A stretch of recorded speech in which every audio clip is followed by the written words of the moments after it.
time we are interviewing Vanessa Guimarães, an experienced project manager who designs creative projects for business solutions and is focused on people and business development. She is more of a people's person than a projects person, but as the founder of the company Elas Projetam, which is Portuguese for women doing projects, Vanessa has managed to build a strong network for women who aspire to develop a career in project management. Vanessa, welcome, and thank you for making the time to do this interview. Well, thank you for inviting me, Anna. Can you tell us more about your view of the project management profession? What are the personal benefits you have gained so far from being a project manager? The thing is that it's very empowering. I come from a background in linguistics, so it's not the typical background in project management. But I did realize that once I started immersing myself in the project management culture, I actually got things done. So that's the biggest benefit, I think. You can get things done, not that I couldn't before, but then you actually can measure the progress. You can actually have some sort of fulfillment for doing something because you know where you were before and where you are now. So this is like the tools that you get.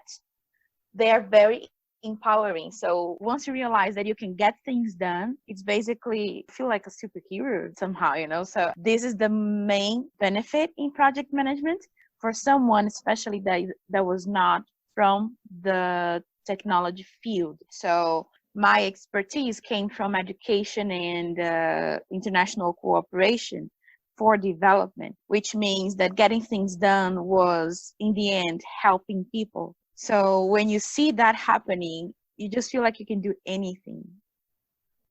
After graduating from the University of Brasilia in the Department of Literature and Linguistics, you started your career as a publisher, and then you were assigned to coordinate 200 language schools. This was the stepping stone that steered you into the field of project management. Can you tell us about the way you immersed yourself in the field? What challenges did you face when you were assigned to your very first project?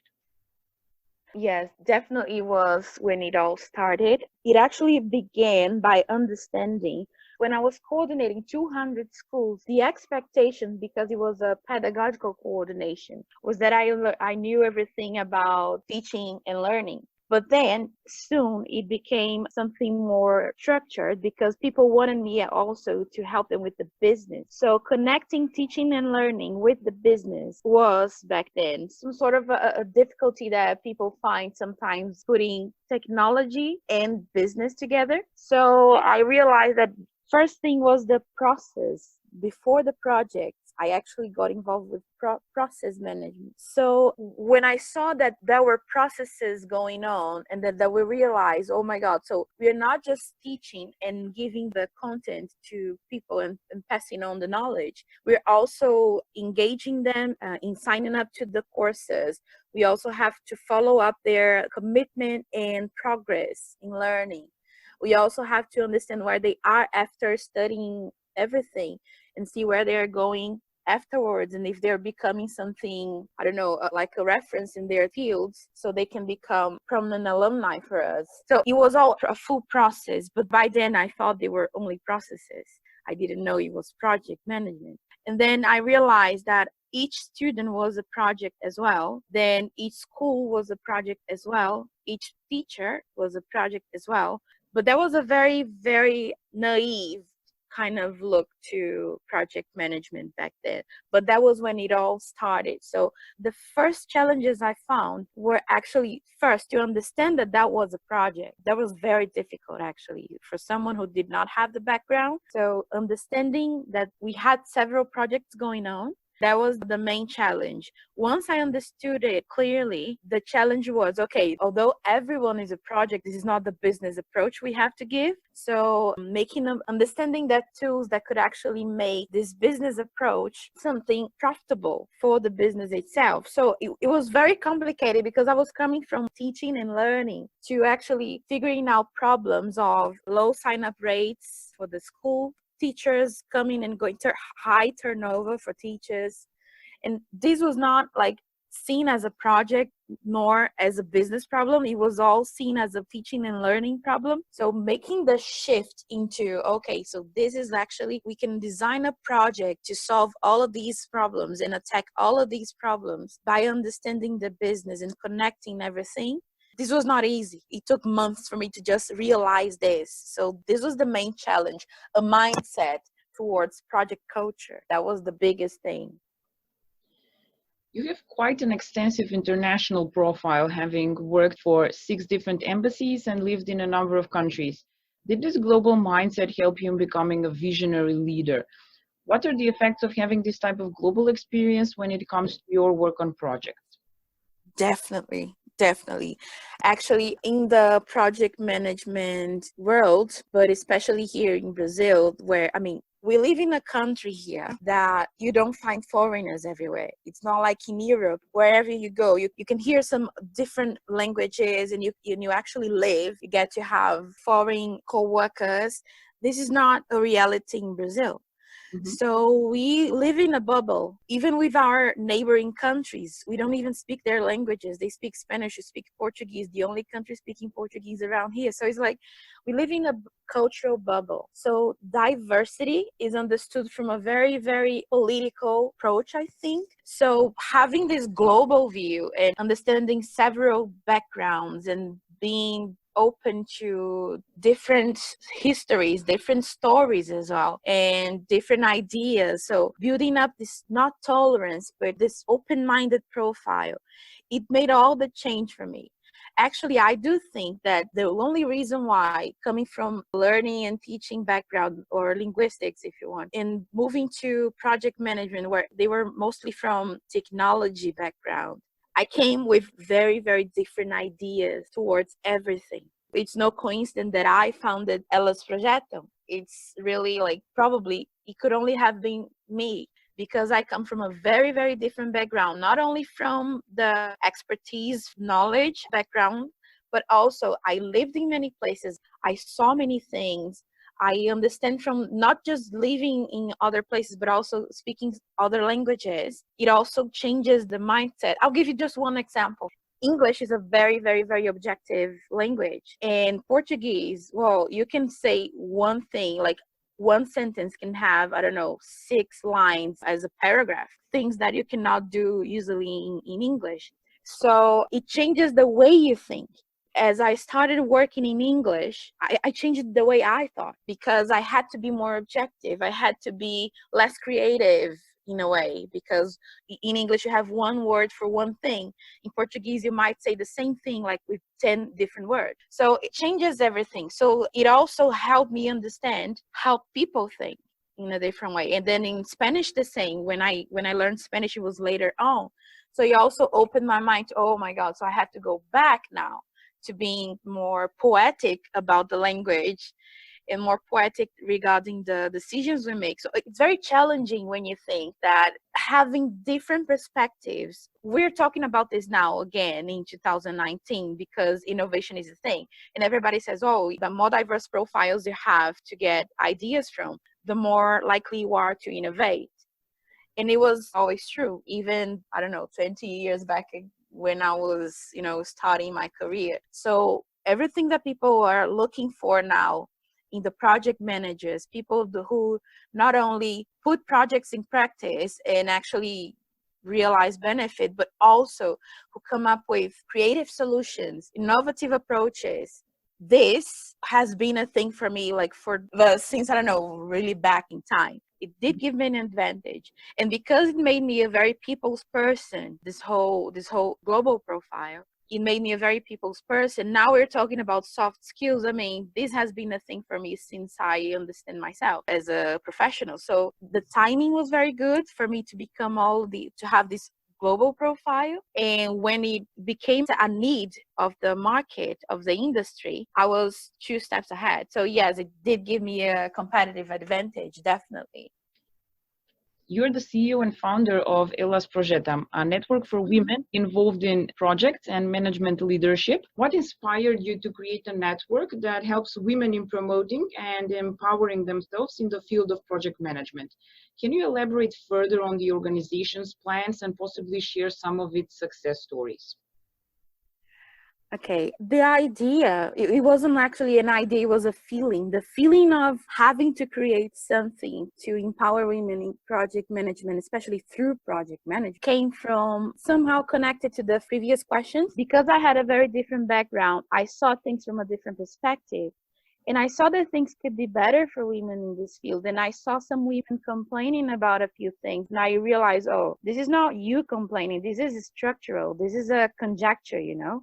We should be doing something about it, not just accepting the fact that, okay, so every specialist panel, we would have 4, 5, 6 men discussing something. But where were the women? Sometimes one woman talking about leadership usually or soft skills, but never attacking the strategy or the technical side. And my background did not allow me to see that as something normal. I mean, linguistics is mainly female. So I was like, no, there's something wrong. We have a lot to say. And I knew the women because I'm also a very people's person. So I was also talking to them all the time. I met them. I knew their profiles. I knew their stories. So with that, I was like, okay, so why didn't you call this person? I mean, she's so much better to talk about this. Why is that guy over there as if he was the only specialist? I mean, I know I can name like 3 women right now, just like this. So there was some representation kind of problem, but this was not the main thing. It was really the way I positioned myself, not being, I'm not gonna say ashamed, but not excusing myself for being a woman and actually using that.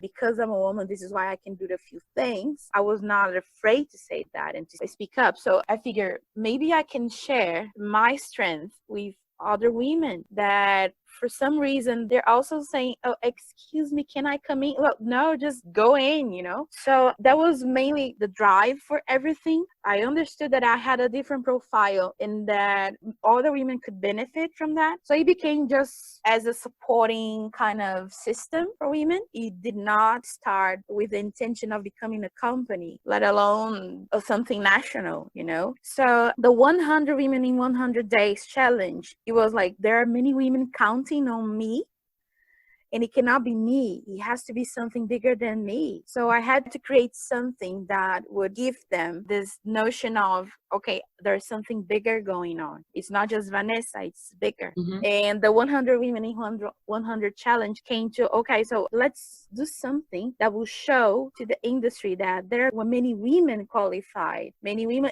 internationally certified, that we have an argument for at least something, a project that would give us an argument to be out there talking about this, the fact that there are women out there in project management for at least 6 months. So 100 women in 100 days, I think it's catchy. Let's see what we can do with that.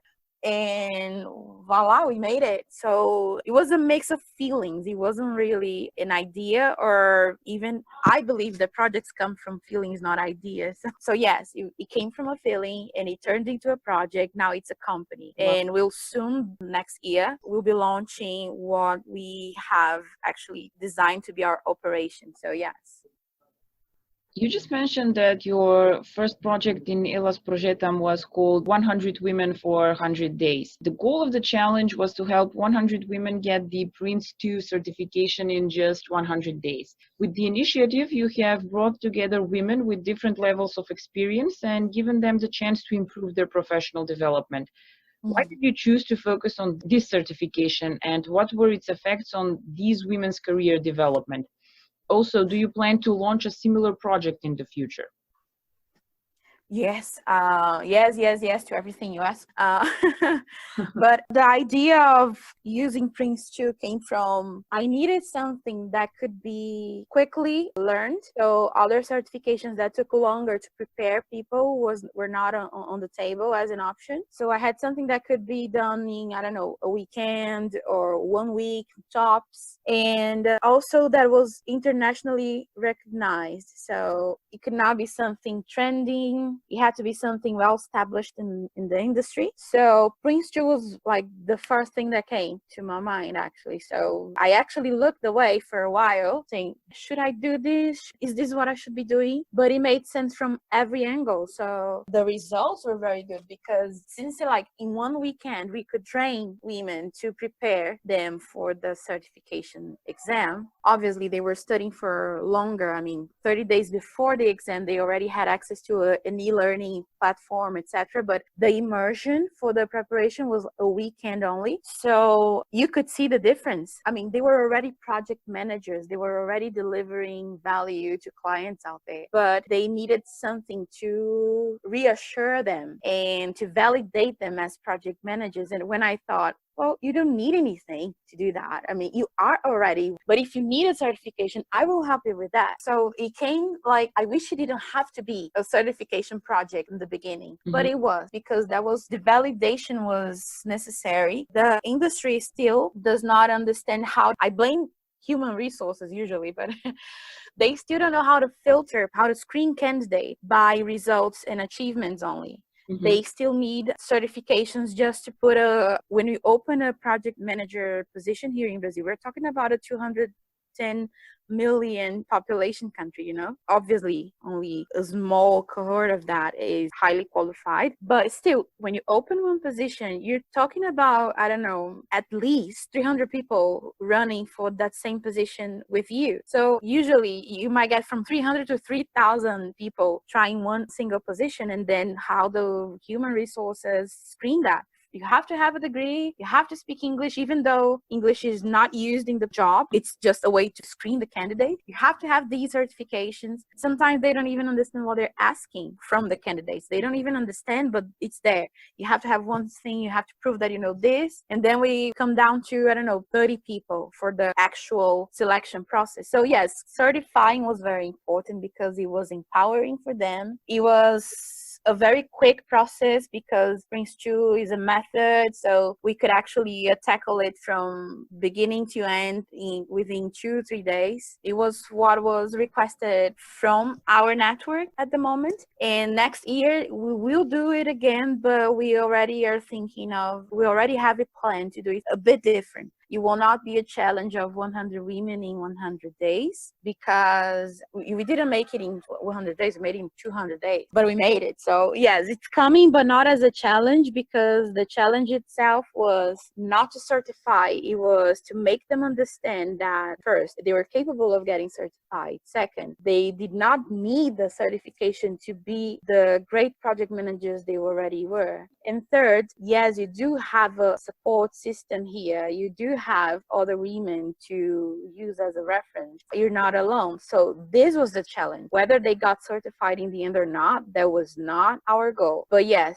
it was a good name of the project. It had a purpose and the goal was achieved. So it was a success, but not measured by the number of women certified, but measured by the empowerment process that we got them through.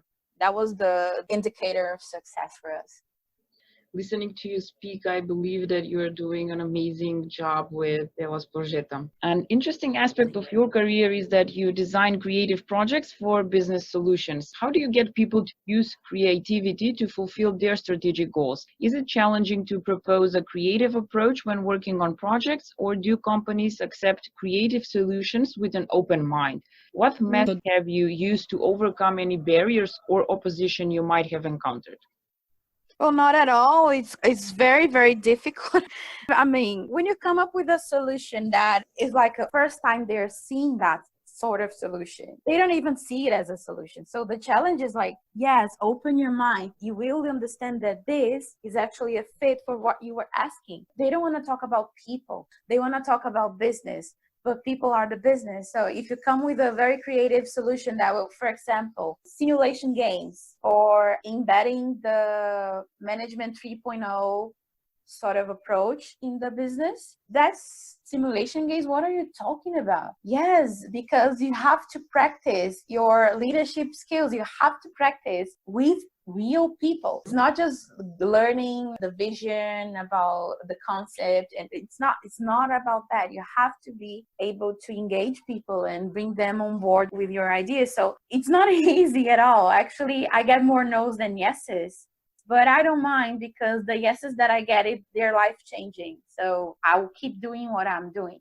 But these creative approach, they're not very, I call it creative because it's a buzzword somehow, but it's not that creative. The foundation of what I do is very, very basic. I work with principles and values. That's it.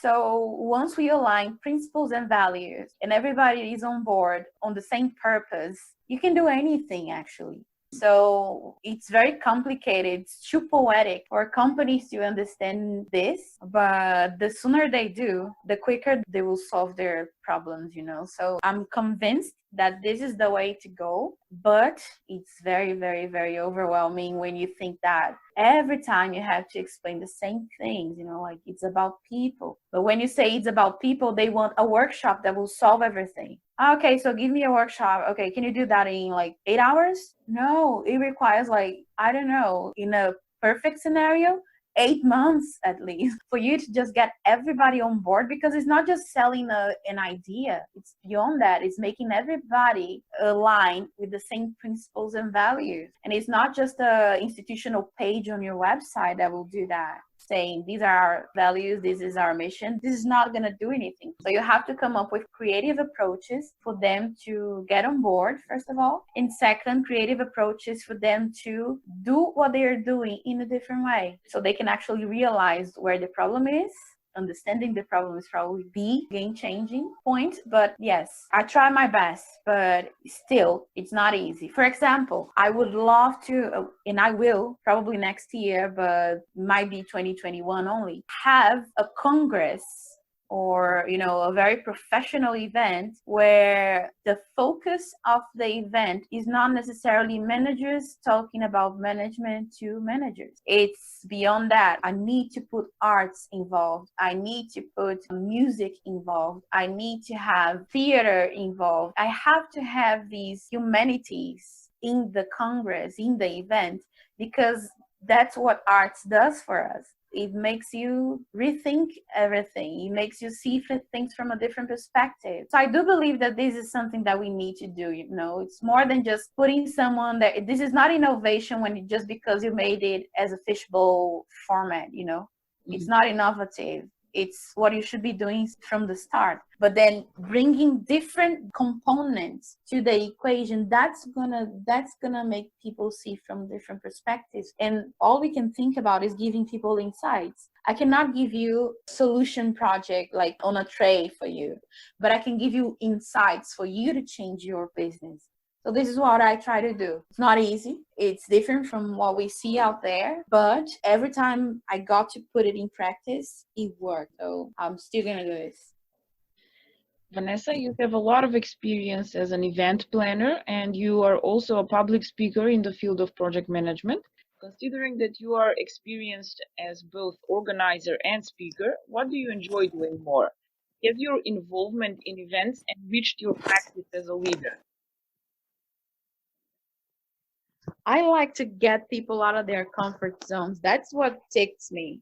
that's what takes me. So organizing the event, more than organizing, conceiving an event is what really. I don't like to see myself as a public speaker. I'm not a speaker. I have a few things to say, and if you want to hear them, fine. But I would prefer to just take everybody to a bar and have a few drinks and discuss stuff rather than speaking at an event. But that's completely better for me. That's a lot better. That's more effective. But this is not possible every time. I don't see myself as a speaker. So what I like about events is conceiving different types of events. I'll give you a spoiler here. I'm not sure if it will work, but I'm trying to build this event next year where people will have to find a match during the event because they have only one match at the event. So you have another counterpart at the event that has the same number or the same symbol or whatever. You have to find this person during the event. And if you do find each other, you get to do a rappel. You know, rappel, like climbing down very, very tall wall. So you get to do this together.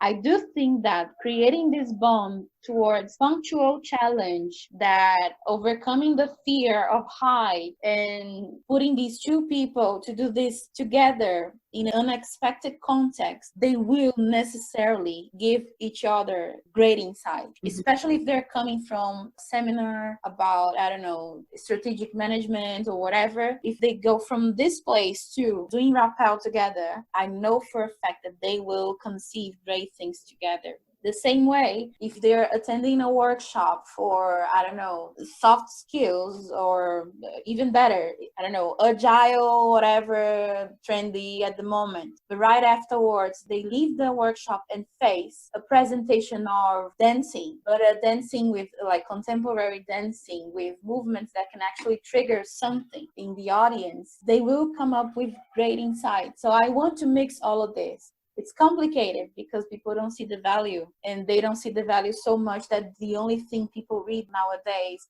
are these books of do this in whatever days and then you become whatever. These are the only books that people are reading, and they should be reading literature as well, because it gives you insights. It gives you have to process the way people, not, you don't get the information, you have to process and put yourself in the story. So it gives you a completely different perspective for everything. So I'm trying to mix arts and business and management and etc. But the idea, the feeling of the event already exists. The idea is in process. The designing is already in process. Once I get people on board, then you'll see something coming probably next year, if not 2021.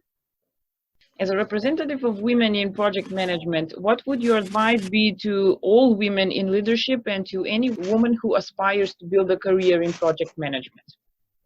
Be empathetic, because we tend to judge people by their mistake when we should be reaching out, saying, why was it so difficult for you that you had to, that this problem was created around you? What did you not get? How can I help you? Are you going through something? Is it the only reason why? I mean, usually not intentional. So we have to help people. If you see someone struggling, before you think, what a problem that I'm dealing with now, this person is such an issue in the organization. Don't do that. Be empathetic. Go to this person, talk to this person, especially if it's a woman. There are usually many stories behind that. And the more stories you get to learn, the more stories you get to understand, the more people you're likely to help as well. So that's it. Just be more generous, be more comprehensive, be more understanding of different profiles, different stages in life, and share your knowledge, share your time, share your energy a little bit. It won't hurt you. It will make you stronger. What advice would you give to all the young people and professionals who wish to advance their careers and become successful project managers? Which skills do you think they should focus most on developing? It's gonna sound very, if I say soft skills, that's almost a cliche, but I'll say something different. Curating what you learn. This is probably what you learn, what you get involved with, the environments you put yourself in. This is curating, I think, should be the focus now, because we have too many options. We have too many, inputs every day. We have too many triggers. So understanding the context, seeing the context in the bigger picture, and curating what you should be getting involved right now, that is the key. So there's no formula that will work for everybody, but you have to understand your context. And for example, I had a coffee these days with a lady. She said, I feel so anxious about all of these great events, great certifications. I want to do everything, but I just don't do anything because I don't know where to start with. So you have to take a moment to just understand what's out there and try to do some curating process. Think of everything as a museum. What would you be exhibiting out there? This is how thorough you should be in screening what is good for you and what's not good for you. So right now, Elas Projetam is changing from being a social project to established company, but also we are changing the core business. We're changing from training to solutions, but very soon to curating process. So we will help you understand what is out there. And I think this is an advantage nowadays. If you can understand the context and see the paths that you have, see everything as a pathway. I like a lot the approaches from vocational education and training. They build everything as pathways, learning pathways. This is what we should be doing now. So it's not about what, it's about how. And how are you gonna learn the things that you need to learn? This is gonna be a game changer, I think, but I'm not a future predictor. So Vanessa, that was our last question. It was a great pleasure doing this interview with you. Thank you for making the time to speak with us and share your experiences with our readers and listeners. I hope I can be of any help to anyone out there, because it was a lot of speaking. So if there is one insight, one great insight that can come to someone and just make a difference, mission accomplished. So thank you for inviting me. Thank you for believing in such a different profile as a possible, I wouldn't say influencer, but as a possible substantial content for your interviews. It also says a lot about you. And yes, thank you for being so open to diversity. Thank you as well. I believe that our readers will find your interview very valuable.